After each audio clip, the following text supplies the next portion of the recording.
Hi, and welcome to my very first studio vlog. I just wanted to pop in before the video started to say that this footage is mainly from November, so it will contain quite a bit of Christmas stuff. A lot of it contains footage of me working on a pet portrait commission, and that's the main reason I've not posted it until now, as it was actually commissioned to be a Christmas present for the owner. So I wanted the owner to be the first person to see their portrait, so that's why I'm only sharing it online now that it's Christmas has passed. So I hope you enjoyed the video and thank you for watching. Hi, my name's Caroline and welcome to my very first studio vlog. This week I'm working on a dog pet portrait commission in time for Christmas. I'm getting to draw a really cute old boy, which I'm quite excited about. I'm also working on a few Christmas card designs. Half I've come up with are quite traditional Christmas themes but with a humorous take on them, and then the other half I've done are frog themed. I've painted about half of them so far, so this first one is of a nutcracker. I painted him to look a bit crazy because the idea behind this one is a pun on the actual word nutcracker. I'll edit all of these paintings digitally before turning them into actual Christmas cards, so I'm going to add more text to this one, and in the end it will say "to someone who's nuts and crackers." I kind of designed this one in mind for those friends who always have wild and crazy things and stories happening in their life and you're like, how can you cope with all that? This second design is for those family members who always end up sleeping half the Christmas day away. So at the top it says Merry Snooze Fest, and then I have a robin asleep in an armchair. I picked a robin because not only is he quite Christmassy and wintry itself, but I thought the round belly would help show that he's like stuffed from the Christmas dinner and like in the food coma. The last one I finished painting is of a turkey, and it says "get stuffed," but inside it will say ... with "turkey, Merry Christmas." So you're not actually telling someone to get stuffed, but yeah. I'm really happy with how this one turned out. I've never really painted realistic, well, semi-realistic food before, and I think it actually looks like a turkey, so that's a success in itself. The start of the frog designs, this one's about halfway done. It's of a frog popping out of a Christmas stocking, and it will just say Merry Christmas at the top. All of these I'm painting in watercolour and then I'm outlining them in gouache. I can show you the supplies I'm using in a minute.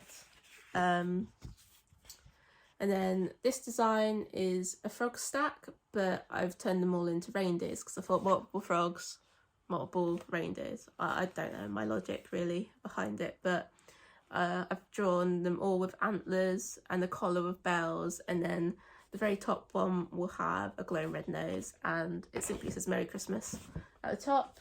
And the last design I've come up with is a frog angel at the top of the tree. This one's kind of inspired by some frog drawings I do that I call butterfly frogs.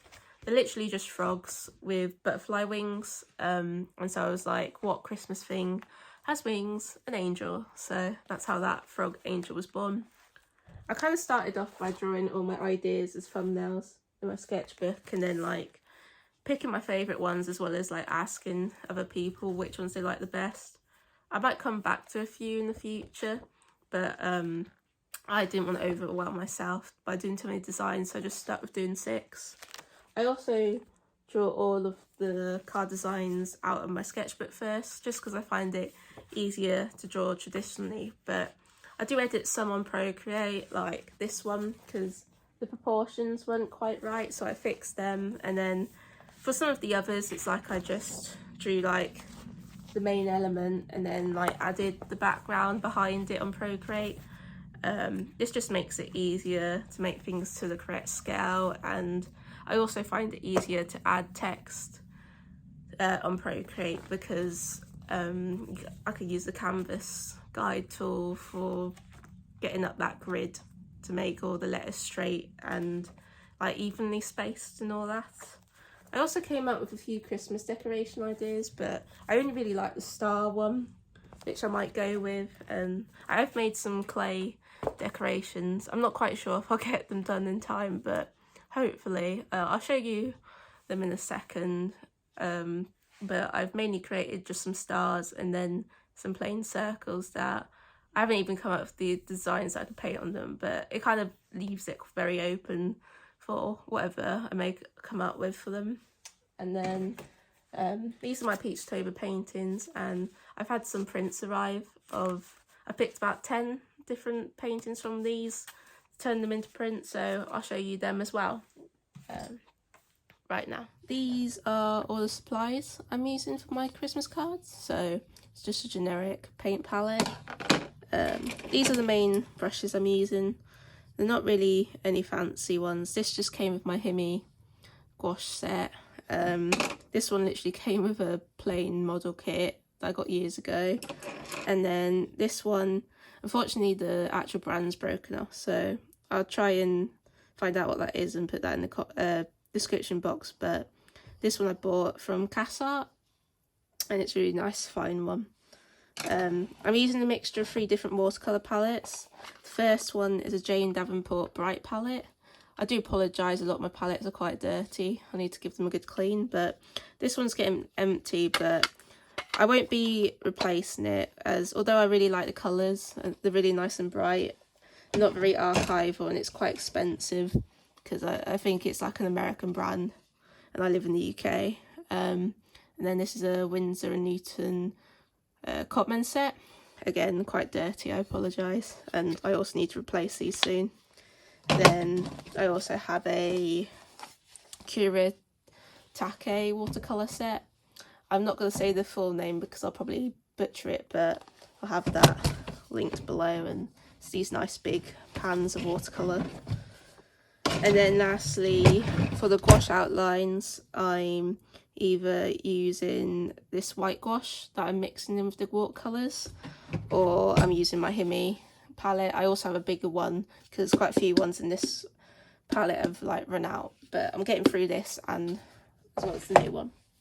These are the prints I've gotten of my Peachtober paintings. I do have videos on my channel already of the process of these paintings, or just there's also a tour if you just want to see the whole collection that I did. This first print, it was for Cowboy. It's a bit dark, so hopefully I can show you okay. They're nice glossy prints. So this is Cowboy. This one's for Tiger. This one was Tail. I really love this little ghost guy down here. This one was Shell.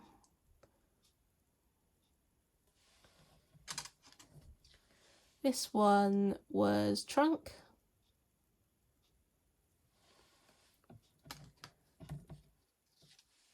This one was for Snow. This one was Boot. This was Spaceship. Globe. And finally, this was Plant.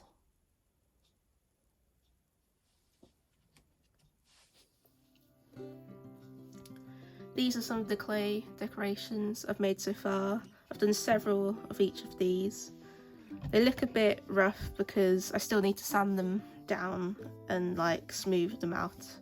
And then I'll probably give them a base coat of white before I try and paint them different designs, but quite excited to get on with these.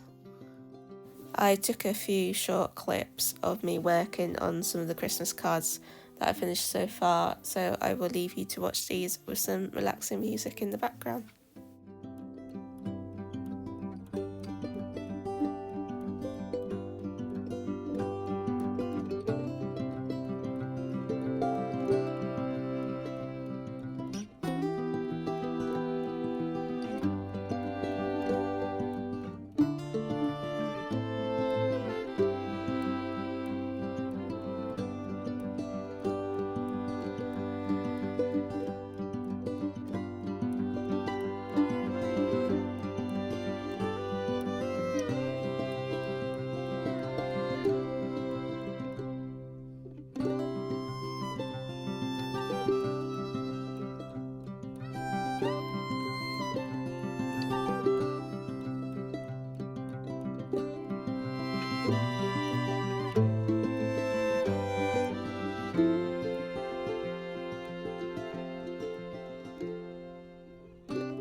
Here I am starting my pet portrait commission.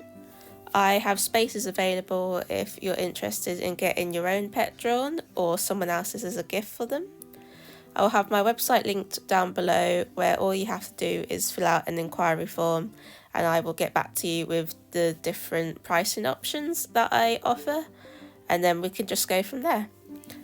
I always draw my pet portraits out digitally, mainly because I like to transfer them onto the nice paper, as sometimes you can ruin the watercolour paper when you draw straight on top of it, especially if you erase a lot of it out, as it can affect the paper fibres, which in turn affects how the watercolour looks on top. So I always just transfer the sketch onto the nice paper with my light box once I'm happy with how it looks.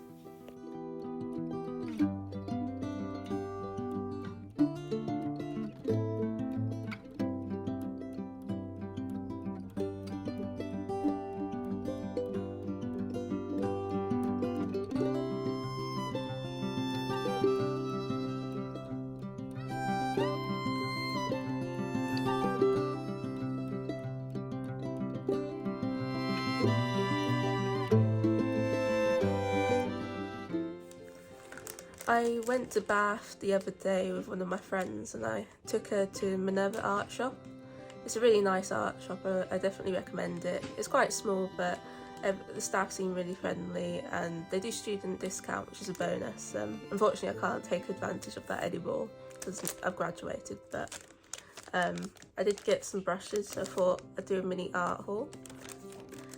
They're all by the same brand, which is Proart. I'll show you a close-up of the names in a bit, but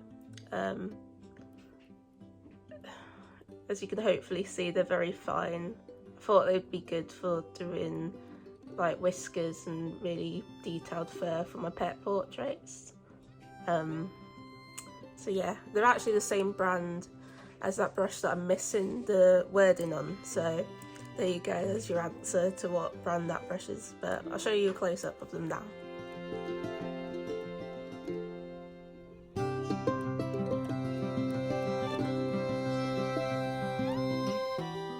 By the time you're watching this, I have finished the pet portrait commission and you'll get to see the finished result in the next studio vlog.